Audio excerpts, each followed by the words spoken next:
After the armistice, the guns went silent across Europe. But not in Berlin, where Germans were fighting Germans. News of the loss by the fatherland had come as a shock to Berliners, and now the old order was gone. In its place came chaos. The streets of what was once a quiet, conservative town became free fire zones. The nationalists of the extreme right battling it out with the communists of the extreme left. And out of this struggle emerged a new democratic state, the Weimar Republic. In the 20th century, after the First World War, the world's great metropolis of vice was Berlin. Berlin in the 1920s was the sex capital of Europe.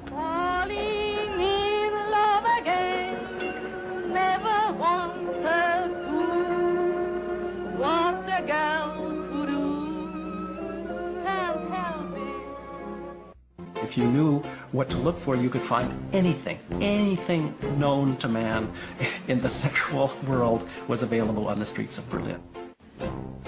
On any given night, as many as 100,000 prostitutes walked the streets or worked the sex clubs across the city. There were all different whores with different kinds of makeup on the street. For instance, one was called Mutzi. Mutzis who were prostitutes who hung out on just one street, Mutzstrasse, and these were pregnant prostitutes. There were prostitutes who looked horrible, who had acid-scarred faces or hunchbacks or were lame or crippled. These were called grasshoppers. You had mother and daughter teams on one street that dressed exactly alike. Here in Berlin, sex for sale offered every sort of perversion or fetishism imaginable. There was not a sexual appetite that could not be satisfied in this city. There were clubs where lesbians liked to whip schoolboys, and you'd find military officers sitting there with children sitting on their laps. So a lot of it was play acting, but there were quite a lot of people who also indulged in it. Berlin in the 1920s was the sex capital of Europe. Its very name became synonymous with perversion, debauchery, and creativity. Places that you hadn't noticed would turn into outrageous strip clubs. The basements of the restaurants would be homosexual or lesbian romper rooms and sex clubs. Every intellectual was leftish. The whole political right wing, which basically came from Munich, did not play any role in the beginning. The whole town was in the hands of leftish ideas.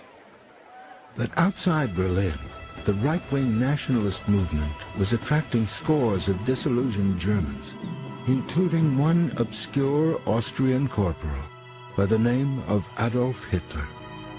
Hitler, like many of the right-wingers, hated this new Berlin, a city bursting with Bolsheviks, socialists, revolutionaries, and Jews. But in the early 1920s, Berliners had more immediate concerns. By 1922, inflation was spiraling wildly out of control. People would be paid in the morning and have suitcasefuls of banknotes, and they would have to then run to the shops because in the time between being paid and the time when they bought their goods, their food, the prices would have risen.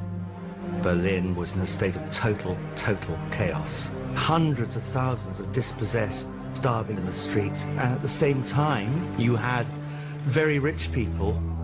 So you got on the one hand the poor eating turnip soup, the butchers selling crows, squirrels, even rats, and on the other side, people who could afford it eating the most sumptuous meals like they never paused for thought.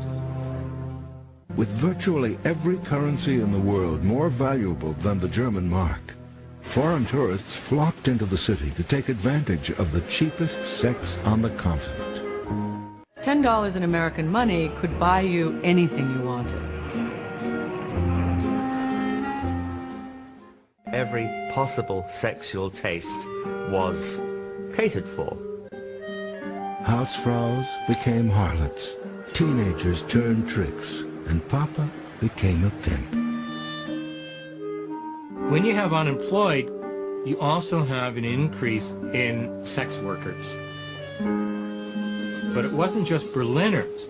It was tens and maybe hundreds of thousands of young boys and young girls who were coming to Berlin to participate in this hard currency sex traffic.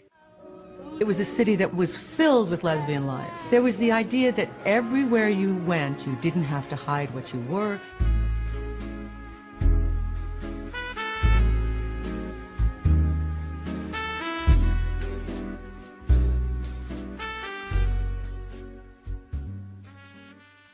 When it came to sex, Marlene Dietrich could be omnivorous. As long as she found them attractive, she couldn't care less if her lover was a man or a woman.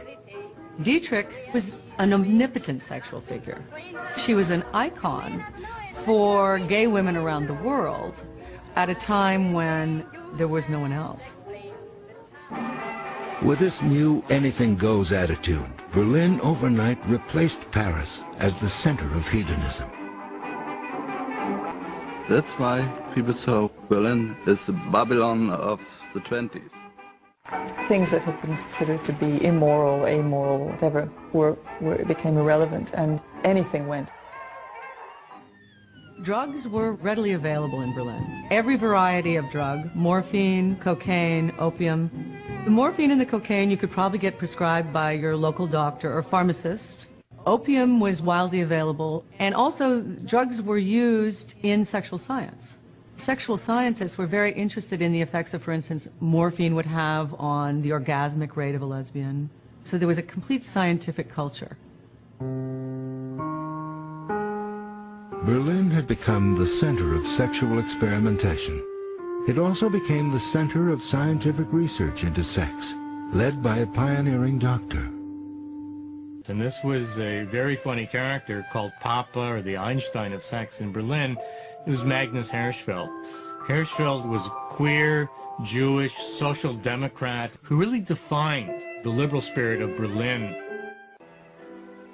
The crusading doctor for sexual freedom was also the founder of the world's first institute devoted to the scientific study of sex. You could go and look at various fetish items. For example, he had these trousers that if you wore a trench coat, you could walk around Berlin. It looked like you had pants on because the lower parts of the trousers were there, but then you had nothing on above them, and you could flash this way. This was thought to be very titillating, very amusing. So it was this sort of thing you could see in the Institute for Sexual Research.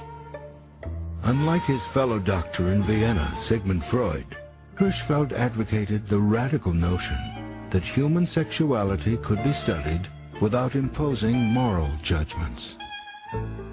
Hirschfeld's also credited with operations and surgeries of sex change and sexual rejuvenation.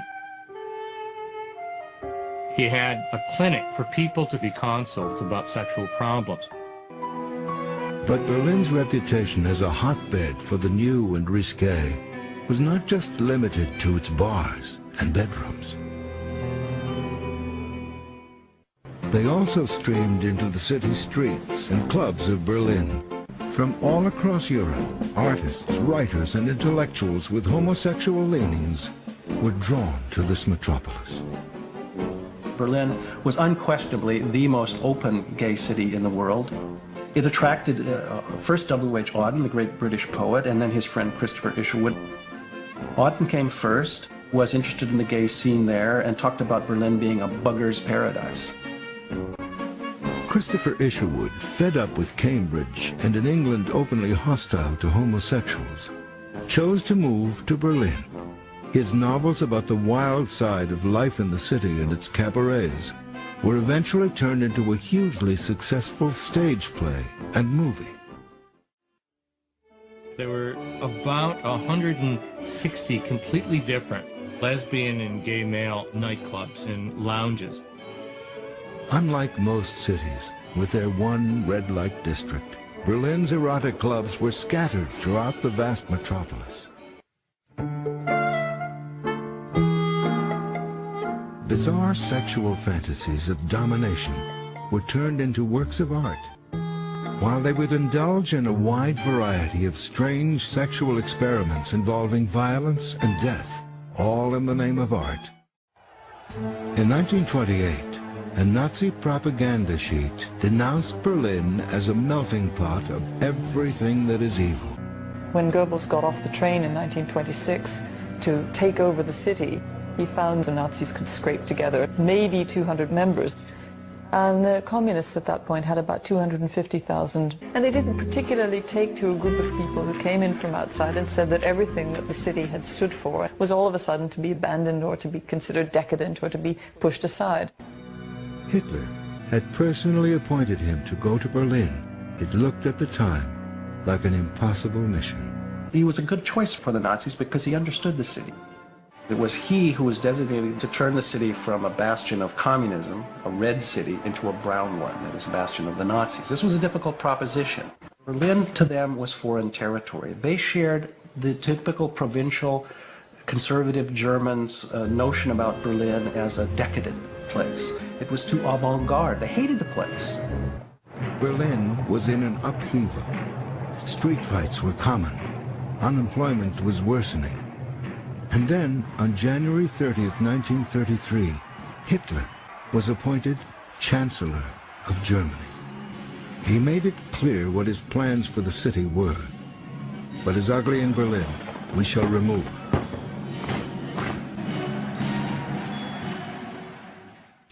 What happened in '33, especially, was that the gay Berlin dive bars started to be raided.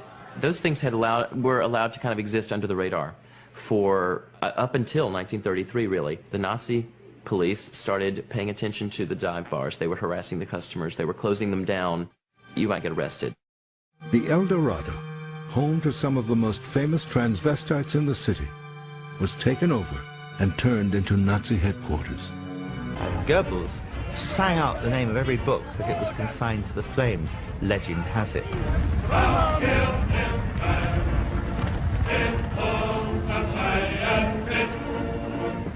The exodus was almost immediate. Bertolt Brecht and Kurt Weill, George Gross, Albert Einstein, Marlene Dietrich, just a small number of the thousands who were driven into exile.